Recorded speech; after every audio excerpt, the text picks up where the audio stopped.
Russ Smith Community Impact Award. It's presented to those who demonstrate exceptional local impact on wrestling in our state. Named after a beloved, long-time Waterloo Courier sports writer whose writing was so good, his expertise so outstanding, that the Courier placed wrestling on the front page. This year's recipient, Corky Stuart, was a 3-time state qualifier and 4th place finisher for Charlton High School. He then captured 3 Midwest Conference titles and was a 3-time national qualifier for Cornell College.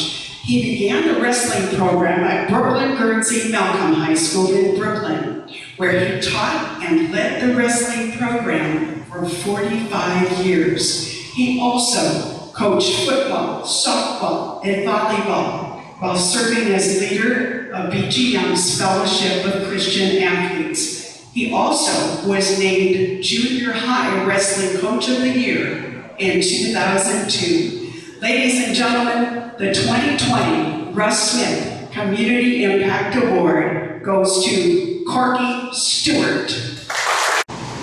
We got 3 pages, they're double-sided, but this is scratch paper, so I'll go with that. As I looked up how to deliver a thank you speech, it said you don't need notes. And fortunately, some other people have, and I do need notes, because some of you may be aware of or know the song by Led Zeppelin called Ramble On. Okay, so that helps. The Allman Brothers also had one called Rambling Man.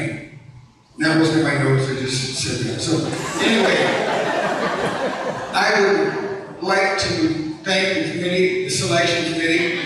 Like so many other people here, it is a surprise. I know I was nominated before COVID hit, so I don't think that had anything to do with it. I started to think that maybe this year they lowered the standards and qualifications. Because to be involved in this museum here with Coach Gable, who called me a young man, and I thank him for that. I don't know if he knows I was born in 1947 or not, so Coach Ryan and I are pretty close in age. I started junior high wrestling in 1959. And almost quit 7th grade. We only had 2 matches a year. We had a dual meet the first of the year and one at the end. And I was a little, it wasn't really holding it for me. But I did have a friend, David Threlke, who said, Coach wants you to come back out. And so I'm very thankful that David took the time to do that, because I don't know what my life would be like if I had not gone back out. Very happy, very blessed. My wife and my 2 boys, my daughter-in-law, and my 2 grandchildren. Hayden, who doesn't look like he belongs at the table back there, he's 6'2", and he plays basketball, football, and soccer because he knows I couldn't watch. I was a chicken like he would do. I wouldn't be able to watch him on the mat. It would just be too terrible for me to try and pull it together. So, the many people involved in my life, my parents were married for 60 years. So I got to be with my father until I was 60, and mom until I was 62. My life could have been described as Ozzie and Harriet, if there's any of you know who Ozzie and Harriet was. And Father Knows Best, and Leave It to Beaver. So many of these people, these wrestlers here, have really had to deal with hardships that really motivates them. I've been blessed. I don't know why, but that's one of the reasons I think that I continue to want to get into wrestling, because I can see the value that it has. My wife, Janine, has put up with me. I made her a strong person. I told her that sometimes things are going to be that way. She's going to be strong so that she'll be able to carry on when I check out. My 3 boys wrestled, and we got to do a lot of stuff together as a family. So that was very, very good we enjoyed a lot of moments that way. Like I said, my grandson doesn't wrestle, and my other granddaughter, she does some sports, but she's not being a wrestler just yet. And the Bible says it's more blessed to give than receive, and I think that's especially true if you're involved in a cross face.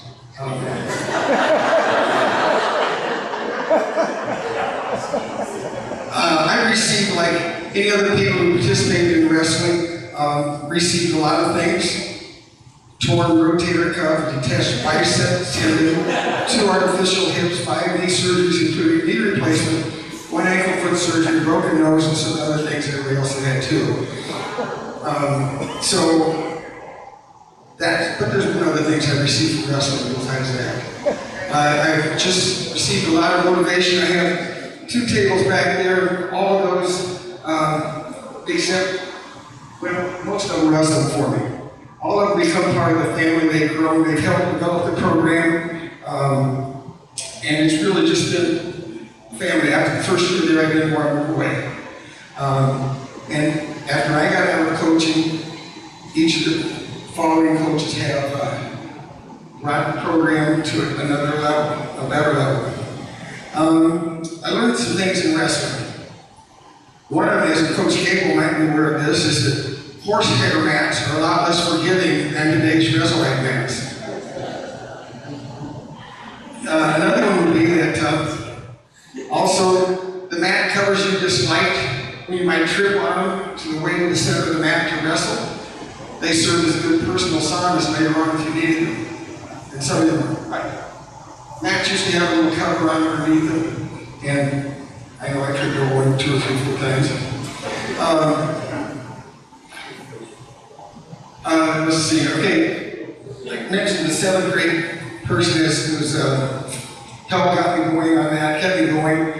Some of the things that I've noticed, a couple of speeches, one of them was that we mentioned the name camaraderie and family. I didn't play any other sports. I was too short for basketball, too slow for track. When you can weigh in fully dressed with your winter coat on and hit 95 pounds, you're probably not going to get a real threat on the football field. And I did that my first 2 years at school before I became this huge Hulk that I am right now. I would have been taller, but I think the knee surgeries and the hip surgeries got me down. But some of the things I seriously think people involved in wrestling develop self-esteem. The feeling that you receive when you're out there on a mat with a tough opponent, and you're both going good, and you don't know how it goes at the end of the match. Hopefully you're the one-to-one, but if you gave everything you got, that's a good feeling. You don't have to worry about somebody else getting your back, you got it yourself. I know develop strength.